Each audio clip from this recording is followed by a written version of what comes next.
Adão e Eva. Os filhos materiais chegaram a Urântia há cerca de 38.000 anos, por transporte seráfico. Pousaram suavemente e sem aviso ao lado do Templo do Pai Universal, dentro do qual se desenvolveu durante 10 dias o processo de rematerialização de seus corpos de natureza humana dual, programados para a imortalidade.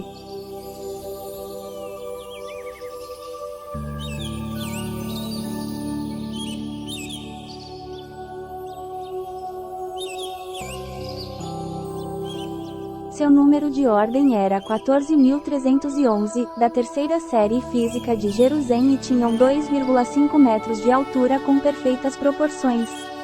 Haviam sido professores na Escola de Cidadania de Jerusalém e também lá, nos 15.000 anos anteriores haviam dirigido a divisão de aplicação da energia experimental para a modificação das formas de vida.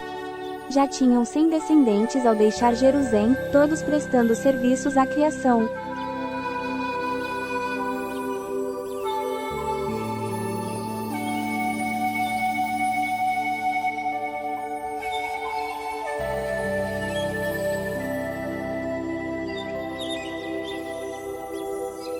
Quando despertaram no templo do Pai, receberam as boas-vindas de Van e Amadon, heróis que conheciam pelo renome, e de uma imponente multidão reunida para recebê-los.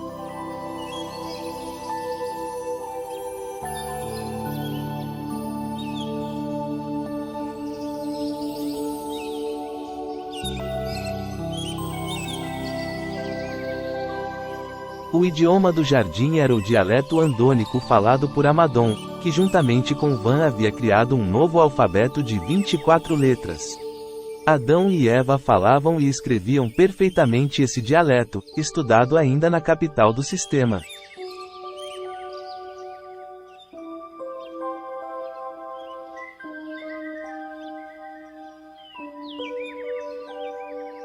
Era grande o júbilo do Éden, após tantos anos de trabalho e expectativa por esse momento.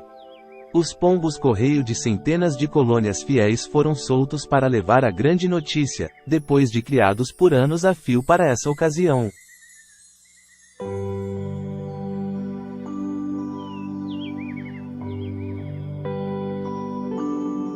Ao meio-dia de seu primeiro dia após despertarem, Adão e Eva receberam, em cerimônia solene, a chefia do governo da terra, antes a cargo de Van e dos síndicos Melquisedeques.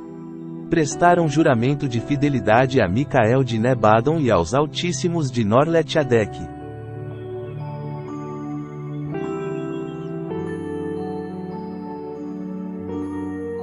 Em seguida se escutou a proclamação dos arcanjos e a voz de Gabriel decretou, por transmissão, o segundo julgamento de Urântia e a ressurreição dos sobreviventes adormecidos da segunda dispensação de graça e perdão no planeta 606 de Satânia.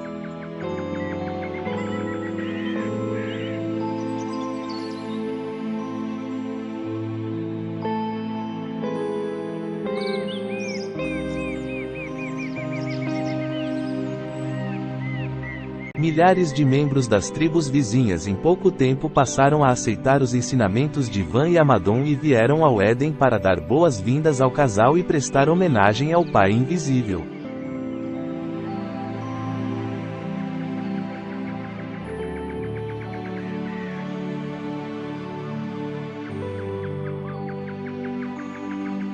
Depois de 7 anos Van, Amadon e os síndicos Melquisedeques partiram para Jerusalém e deixaram a condução dos assuntos planetários exclusivamente com o casal, durante mais de um século antes da falta.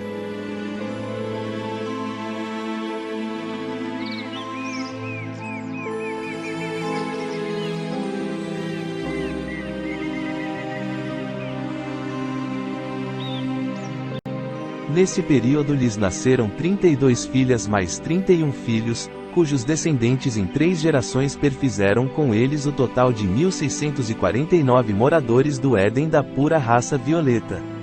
Todos costumavam alimentar-se uma vez por dia, pouco depois do meio-dia, de frutas, nozes e cereais sem cozimento.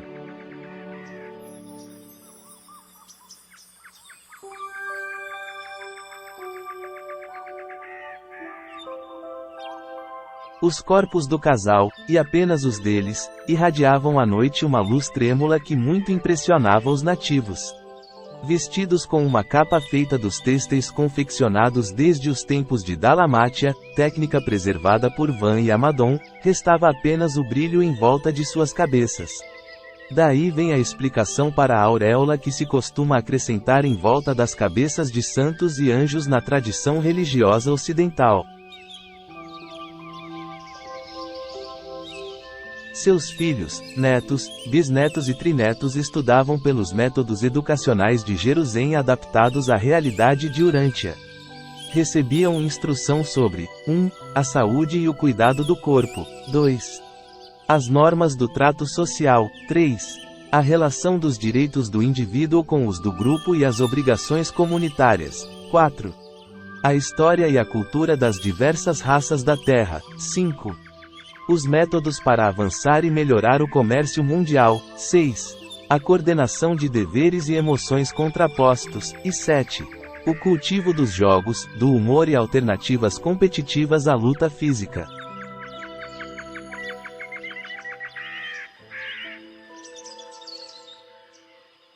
As leis do Éden foram promulgadas de acordo com os códigos mais antigos de Dalamátia, inclusive os 7 mandamentos do regime moral supremo. Ao meio-dia se praticava uma adoração pública e a familiar, ao entardecer. Adão ensinou que a oração efetiva tem de ser totalmente pessoal e tem de ser o desejo da alma.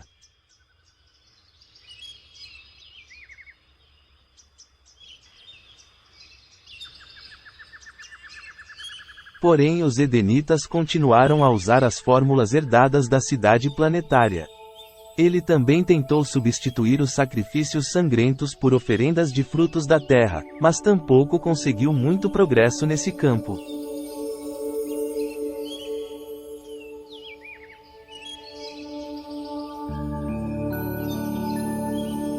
Passado mais de um século, os filhos materiais sentiam-se isolados e desalentados pela dificuldade enorme de sua missão e pelo que lhes parecia pouco progresso em tanto tempo. Às vezes quase lhes faltava a fé.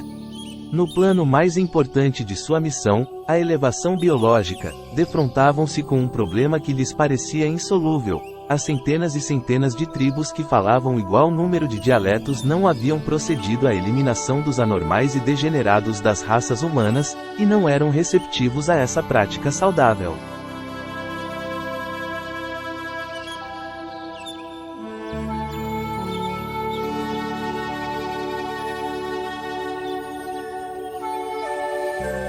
Em condições normais, seu primeiro trabalho teria sido a coordenação e combinação das raças.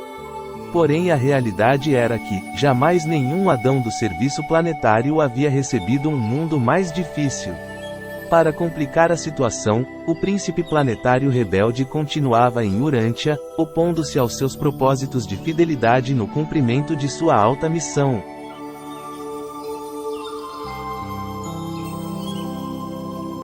Apesar de reiteradas visitas ao jardim, Caligastia não conseguiu qualquer simpatia de Adão e Eva ou de seus descendentes para as ideias que lhes apresentava.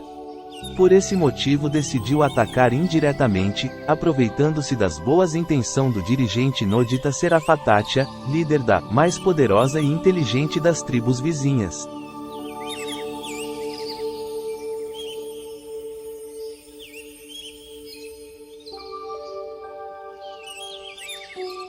Este se aproximou de Eva e lhe conquistou a amizade e a confiança em visitas, cada vez mais íntimas e confidenciais. Ele também cativou Adão ao propor um programa de cooperação de sua grande tribo de noditas sírios, com vistas a obter o apoio das demais tribos próximas.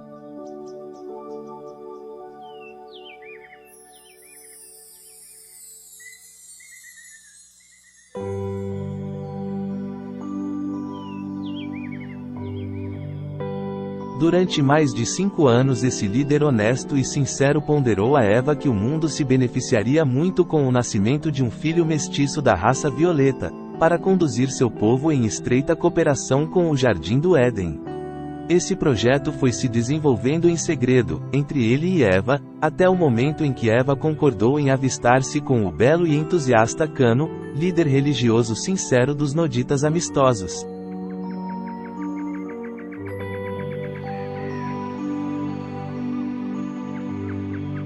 Antes de se dar conta da gravidade do que fazia, a poligamia era corrente entre os Noditas. Eva incorreu no erro fatídico de trair Adão e conceber Caim.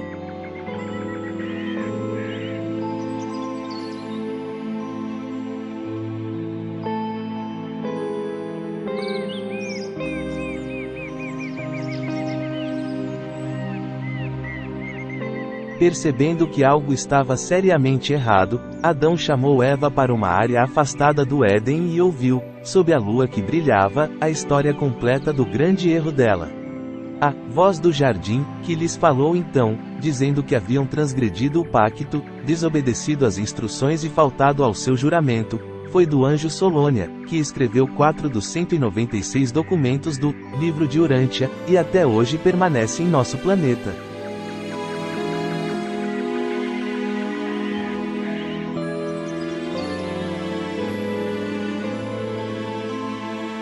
A lenda da árvore do bem e do mal, contida na Bíblia, vem do fato de que, cada vez que os filhos materiais comiam da árvore da vida, o arcanjo guardião da planta os advertia a não seguirem as sugestões de Caligástia no sentido de combinar o bem e o mal. A advertência exata era a seguinte: no dia em que combinarem o bem e o mal, vocês sem dúvida se converterão em mortais do reino, seguramente morrerão.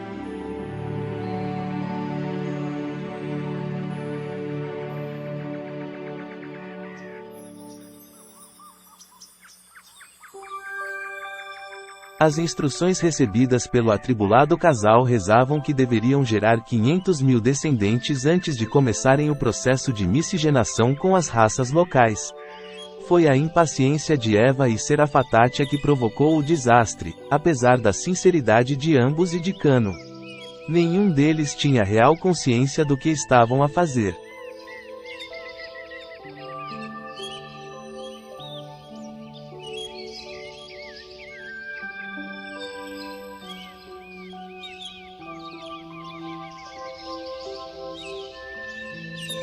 Adão não abrigava senão compaixão e lástima por sua consorte desencaminhada. Ele amava Eva com afeto supramortal e desejava seguir o mesmo destino dela. Por esse motivo procurou, no dia seguinte, a talentosa Nodita Laota, encarregada das escolas do Éden, e cometeu o mesmo desatino que Eva, engravidando-a de Sansa.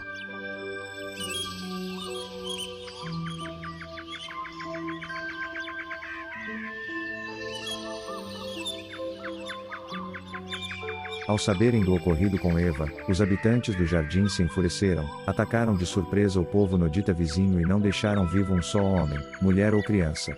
Cano foi morto nessa ocasião. Informado do massacre, Serafatátia suicidou-se. Adão, por sua vez, aturdido pelos terríveis acontecimentos, vagou sem rumo por um mês inteiro, correndo grave perigo, enquanto seus filhos procuravam reconfortar a mãe desesperada pelo massacre e pelo desaparecimento do marido.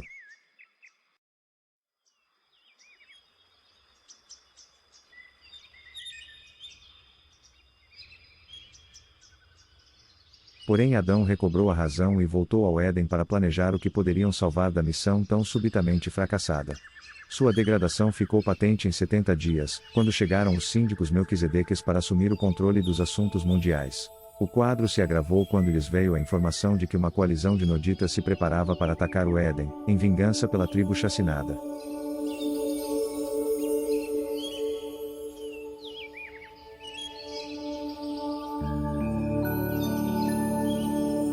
Ao procurar aconselhar-se com os Melquisedeques, Adão soube que eles estavam proibidos de interferir em seus planos pessoais, embora pudessem cooperar de bom grado com o procedimento que ele escolhesse.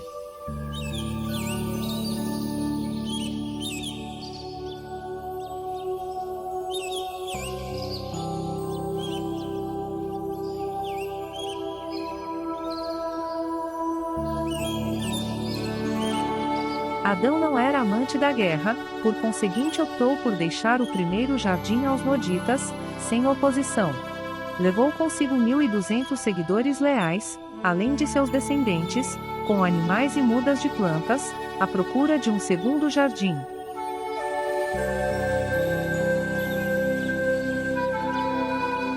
Ao terceiro dia a caravana foi interceptada por transportes seráficos de Jerusalém que tinham a missão de levar todos os seus descendentes menores de 20 anos, mais aqueles dentre os maiores que desejassem seguir para Edêntia, como pupilos dos Altíssimos. Apenas um terço destes decidiu ficar com os pais e enfrentar os difíceis e heróicos dias que estavam por vir.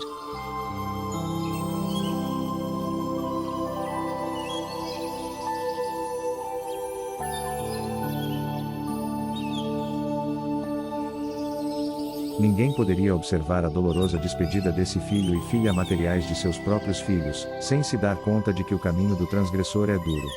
Gabriel apareceu para pronunciar sua sentença. Adão e Eva haviam violado o pacto de seu cargo de confiança, mas não foram declarados culpados de rebelião.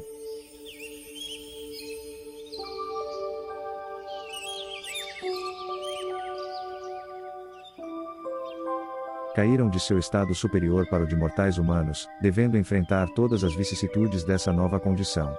Estariam desligados dos circuitos vitais do sistema e proibidos de comerem da árvore da vida.